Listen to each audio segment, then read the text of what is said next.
I'm Bruce Zimmerman, and this is the Open Line Garden Show podcast for this week.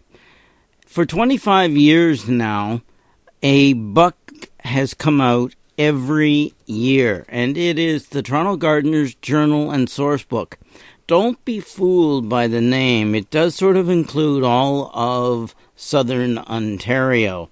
So what I would strongly recommend is that you do buy this book. Now, I'm going to give you the reasons why after I tell you where you can actually buy it. You can buy it at Book City stores, Sheridan Garden Centers, the Royal Botanical Garden, the Toronto Botanical Garden, Fiesta Gardens, and Plant World, as well as you can go to the website torontogardenbook.com. And the book is, again, a format book that is basically the same every year with the little improvements and updates, etc. It is an excellent book, and when you got it right, you don't have to do much changes. First of all, it is a journal. As a journal, it does a day-by-day where you can mark the weather. The weather is indicated by little clouds, etc., as to what type of weather. You don't have to do a lot. You just circle it. If you want to put more information, temperatures, etc., then go ahead.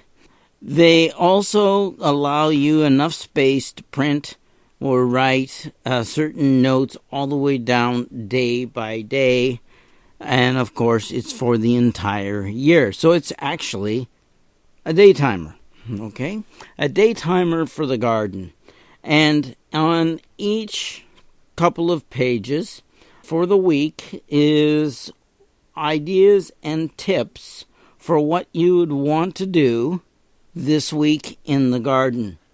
Now, for November 25th, they've put in that if the gardens are not too wet, then you can go into the perennial shrubs and borders, prepare for winter, drain and put away the hoses, etc. Prunes a lot of the hybrid teas and floribunda roses down to about half their height. Wrap the canes of climbing roses in burlap. After a hard frost, hill them up with compost, well-rotted manure.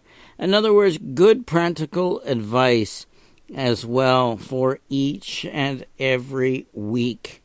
So you got little things to do, and they're not big notes, but there could be big projects for some people with maybe a lot of perennials and shrubs, etc. But at least it'll give you a guide of what to do, when to do it. That is the bulk of the book, and it works perfectly. But there is also a section for records and garden plans. So if you want to do a small garden plan, the paper is already in the book in order to do it. And the other thing is that there is a record for buying, sowing, planting, yield, and harvest. And as one of the best parts is results and plans for next year. We have a tendency to forget that. We forget, that particular tomato didn't do that great. I didn't like that one.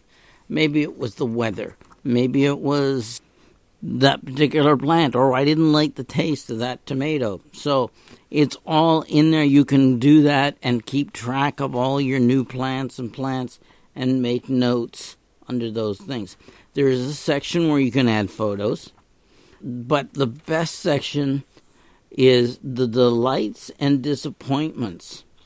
Things that you like, didn't like, and each page is a month. So what didn't you like in April, what did you like in April, and what are you going to do about it next year?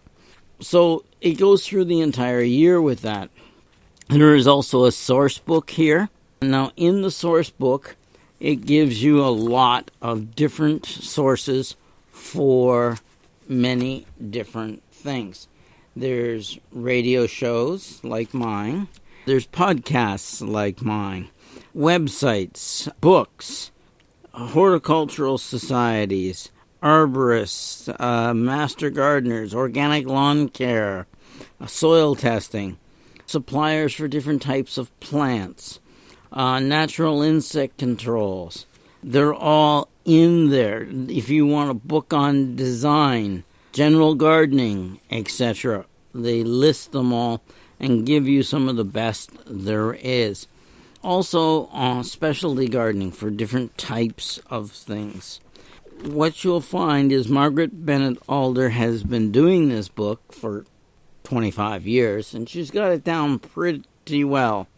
So I would go through this one, and it tells you also what gardens to visit, both in Toronto and out of Toronto. A lot of them are within a day's drive. Some of them you may want to stay overnight because you really want to take your time, such as the Montreal Botanical Gardens. But there's also different places you can go and get cactus, succulents, clematis, you name it, all different kinds of things, as well as a few of the florists. So there is also garden centers listed, places to buy seeds and roses and rhododendrons and rare plants.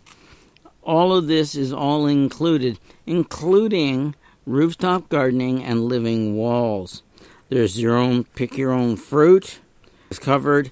There is also a section, and this is becoming more and more popular. Let's see, it's not big yet, so I have to look for it.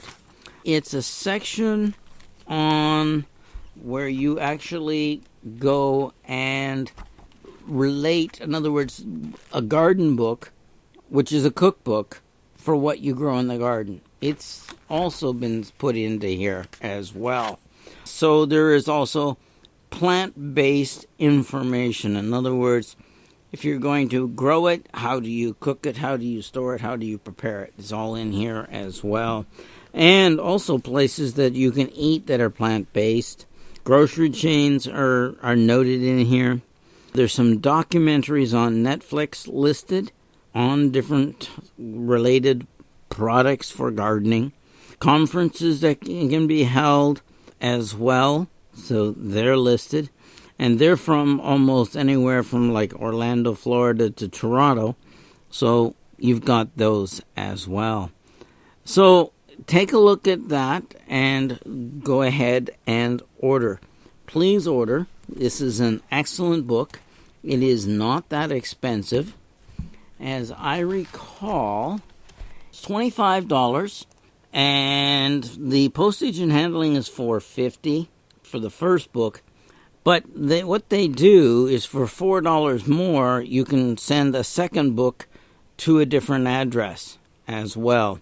And for $1 to a third address, and 50 cents for each additional book, total of 5 to the same address. So that's pretty good. And prices are very good as well. So take a look. That's the Toronto Gardener's Journal and Source Book for 2017 and or 18. And go for it. It is excellent. I should tell you this, that they do use PayPal as well for online orders. So there you go. So if you need to contact them, please do. And it is always excellent. You can't order by phone, but you can at least order online. So please go out, get one of the best, most practical gardening books you'll ever own, and get one. And they make great Christmas gifts for anyone who is a gardener. The Toronto Gardener's Journal and Source Book for 2017 by Margaret Bennett Alder. And it's 25 years she's been doing this book. So that says a lot when you go and think that if it's good enough to last 25 years, it's good enough to spend the money on. I'm Bruce Zimmerman, and this is the Open Line Garden Show podcast for this week.